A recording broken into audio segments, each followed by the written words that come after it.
L'actualité, c'est aussi le mois de mai, qui est le premier mois du calendrier hindou. C'est à cette période que l'on célèbre le Bouddha. Direction la Grande Pagode de Vincennes, qui est l'un des lieux de culte le plus important de la 4e religion de France. Pascal Sorgue et Didier Morel nous racontent l'étonnante histoire de cet ancien lieu colonial.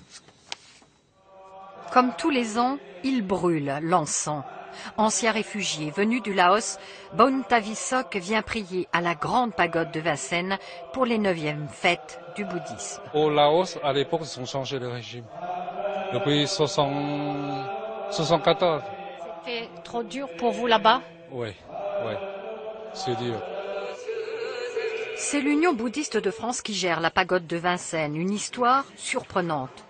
Nous sommes en 1931, de mai à novembre, c'est l'exposition coloniale internationale dans le bois de Vincennes, Porte Dorée. Cette pagode, en réalité, c'est l'ancien pavillon du Cameroun de l'expo coloniale. Une construction anormalement volumineuse sur le modèle d'une case indigène, mais à une échelle multipliée par 3. Comme c'était vraiment une pure merveille d'architecture, ils sont restés en place et ils sont devenus, à partir de 1933, les deux pavillons, le pavillon du Togo et le pavillon du Cameroun qui est derrière moi, le musée de l'industrie du bois de Paris. Dans les années 75-80 arrivent massivement en France les réfugiés du sud-est asiatique. Autant de pratiquants en déshérence à la recherche d'un lieu de culte.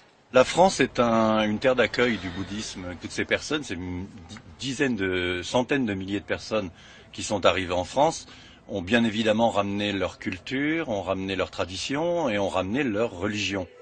Si le bouddhisme peut se pratiquer partout ici, il a fallu dépasser une histoire coloniale.